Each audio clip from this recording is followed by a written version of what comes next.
I met Barbara at her home studio in Point Pleasant, Pennsylvania, on the Delaware River. She painted as we talked, and my senses became aware of the vibrancy of her art and her life. Barbara Postel's work is illuminated with color. Clear blues sparkle, rose hues glow, and yet are subtle. Undulating color blends and auras of color highlight all she does. Her work is exciting to see and yet somehow quite calming to the soul. Reflections on water shimmer. Her colors are those of hot climates, pinks, blues, and yellows. Yet her work is refreshing. Rocks pulsate. They are defined, and yet they're soft and inviting. There are tinges of green with a hint of life. Her forms are abstract and glorious, and yet are recognizable and familiar. Barb and I talked in her winter studio. Now, do you quickly get out and sketch this, or do you take photographs? I take a lot of photographs and I do thumbnail sketches. I always carry, I wear a little belt bag, and I always carry a miniature set of oil pastels, and I do sketches about 2 or 3 inches square to make color notations, and I always have 1 or 2 cameras with me with different lenses. So this is a place you'd like to return? Yes. To which you'd like to return, yeah. Yes. Just putting a second coat of them here. And, how did you, speaking of childhood, how did you get so interested in art? I had unlimited paper and art materials, and I made my own. When I was 5 years old, an uncle gave me my first set of oils. Before that, I had always made my own sets, stage sets, and I made a diorama where I can turn it and have moving scenery. And so once I had my first set of oils, that was it. It's the most comfortable medium. But now your mother was an artist, right? My mother was an artist, not a professional artist, but just that was her avocation. Yes, and during the World War II, she was a welder. By profession? In California, yes. Mm-hmm. She was. So did your parents support you in your art efforts? Very much so. I was given just about anything I ever wanted in materials. But you didn't go to art school, did you? No, not until I was in my early 30s. I went to the Art Students League, and after a year and a half, I won the McDowell Fellowship, which supported me in Europe for 2 years. And I lived in Sicily and Marseille. I did study with an outdoor artist, Henry Henschy, which he taught coloring, outdoor colors, and he was a Robert Henroy student. But it usually has a diagonal shape in it somewhere. We'll see that in your other work, I'm sure. Yes. And the colors, to me, although drastic changes. If I paint the ocean, I might end up painting, if I do a series of oceans, I might totally switch to snow. I go in totally opposite directions when I work. Barb, I know you have great interest in architecture too. Would you take us on a tour of your studios? Oh, certainly, I'd love to.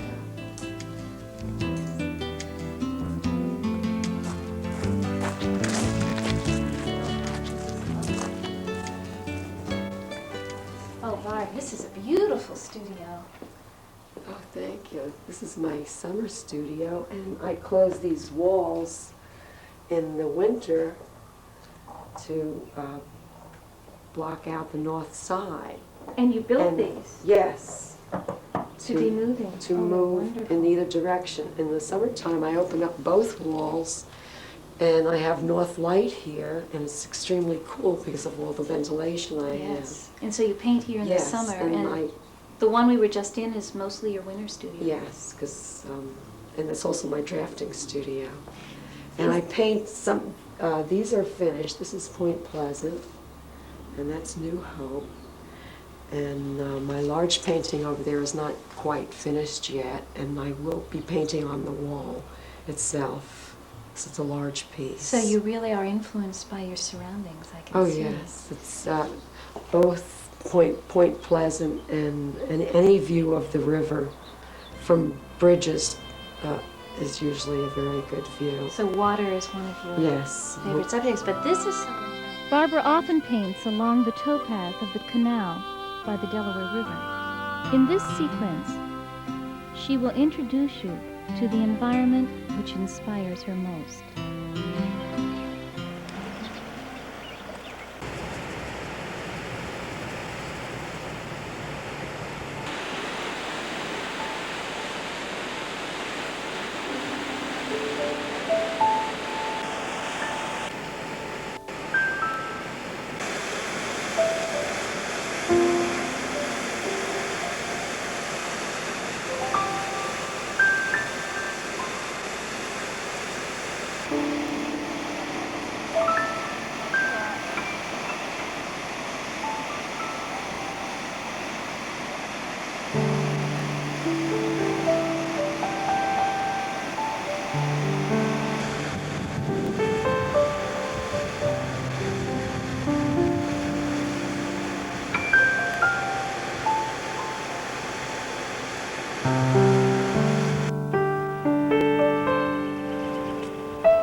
I started those paintings in '6 when I studied computer graphics, and it was so stimulating to paint with light. And those are the creek right down by my south-facing cliffs. Mm-hmm. And It's totally, I started with black, and I tried to paint with pigments as much as I could to represent the light sparkles that the and I also tried to represent movement. The movement, yes. On a yeah. flat surface. This is so entirely different from the serenity of this. Yes, I do go from drastic changes from lights to darks, and also from stillness to movement. And that painting can go any of which of 4 different directions. So it's meant, person could I hang it actually however paint they choose? and I rotate the canvases I'm painting. Mm-hmm. I have a drafting table upstairs that moves in the circle. So you did that for this particular one, but obviously you wouldn't do it with this no, one. but I do have quite a few that can go in any direction from that period in 1986 when I studied computer graphics. Barbara's studio was filled with canvases reflecting her impressionistic style and her diversity in subjects. Here we see her series on bathers, taken from photographs of her parents.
She planned and built the studio to serve as working, storage, and display space.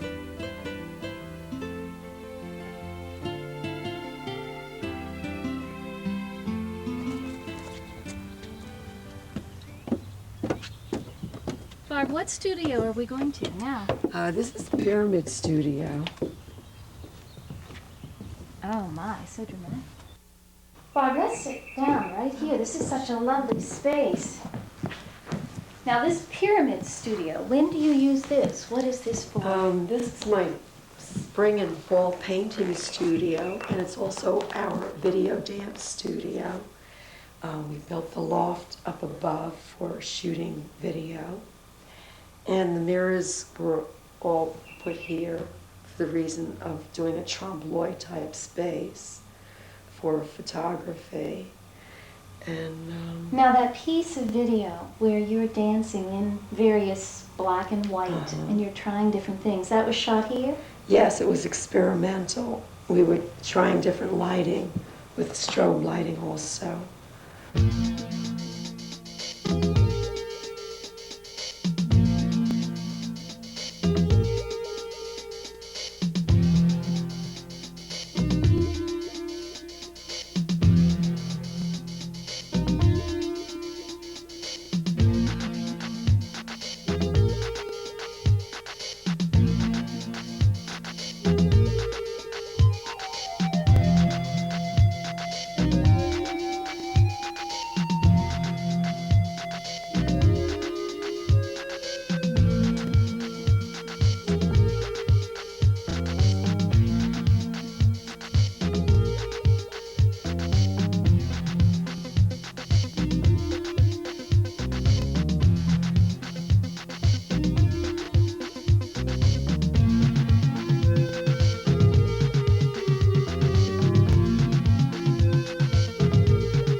black and white? There's so much color, I really didn't want to compete with the color of my paintings. And once again, I like the architectonic, Yes. dramatic black and white against the more movement and emotional And so you use a paintings. lot of mirrors, and you have this terrific white parachute up there, I guess, to filter the Yes. light. Yes, it softens it. Now you keep saying we. You didn't Oh. do this alone? No, I had Carlos, my husband. We've done building this together, although I designed it Now how long has this space, have you been using this? since 1984. And so it's your experimental video too. Now this is something new for you, video. I did study TV production some time ago, and we just recently bought a camera, an 8mm, and both of us dance. So we wanted to try doing our own productions. And you did the strobe light effect and Yes. the black light. Uh, That's a nice one. I like that. Do you intend to go further with this? oh yes, I'm just to put it together with computer. But I also see in this room you have you do a lot of stone or a lot of rock formations, don't you? Rocks are probably my favorite subject to paint. I feel very, I think I identify with rocks. And so this has been a thread in your work? Yes, since rocks actually have all the same colors and form as clouds or the river. I find the same forms and colors are in all of nature, and I've tried to show that transition in the way I hung the show. And so you use this space for gallery also? Yeah, I do one studio show a year.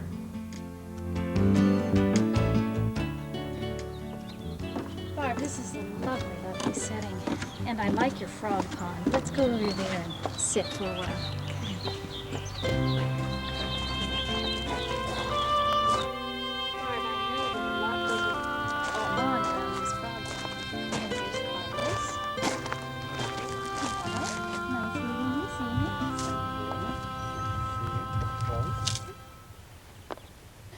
Oh, what a beautiful day, Carlos. Yes, it is. You are the other part of this partnership. That's correct. And this you built, you and Barbara built this pond? Yes, it took us a couple of years to do it, but we enjoy it very much. Are all these rocks from the property? Yes. We moved them from one spot to another with crowbars, with wheelbarrows, and by hand. And this is your frog pond? Yes. And you have how many frogs? 25. And you do know the difference between them? Yes. And you've named them? Yes. One of them is Squeaky. He's somewhere. Barbara has taken hundreds of photographs and has drawn many studies of her beloved frogs.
Wonder if this has anything to do with her work, too, because she does so many canvases with stones. It does. As you can see, the water, the rocks, and the frogs, and And now I must ask you something, an intimate question. sure. What is it like to be married to a woman who devotes her life to her art? It's not easy. I bet. At times it's very pleasant and sometimes it's difficult.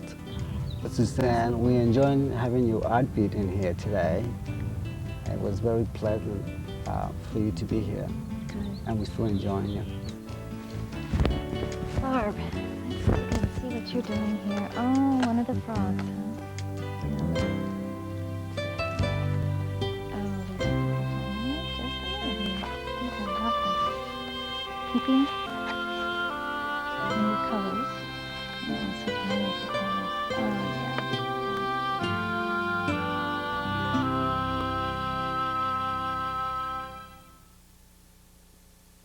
This photo documentary depicts the terrible legacy all Philadelphians shared that day while the nation looked on in horror. This house on Osage Avenue in a pleasant black middle-class neighborhood in Philadelphia was occupied by 12 members of a so-called radical group MOVE. Before that terrible day, Osage Avenue residents complained bitterly to police and city officials about the foul-smelling living conditions, as well as the verbal and physical abuse the MOVE members subjected them to. But their complaints garnered little response. May 12, 1985, on instinct, I went to the 6200 block of Osage Avenue in Philadelphia. Osage Avenue was quiet that day, quiet with fear. Conrad Africa finished his work. The artillery bunker atop the MOVE house was prepared like a fortress for battle. Yet the police and other city officials were well aware of MOVE. Some years earlier, in another Philadelphia neighborhood, one police officer was killed in a shootout with MOVE. This incident led to the arrest and conviction of MOVE members. Other members around the Philadelphia area began to protest on behalf of their incarcerated brothers. Many residents considered MOVE's protest tactics bizarre and often intimidating. The protests continued over the years and finally ended in a catastrophic destruction of a neighborhood. Young, innocent lives betrayed, dreams shattered. May 12th, 1985, police officers converse on the corner of the 6200 block of Osage Avenue. May 13th, 1985, Mother's Day morning. The police, the fire department, and other officials converge on Osage Avenue. They evacuate the residents on the 6200 block of Osage Avenue, telling them that they'll be only going out of their houses for a few hours while they evacuate MOVE from their compound.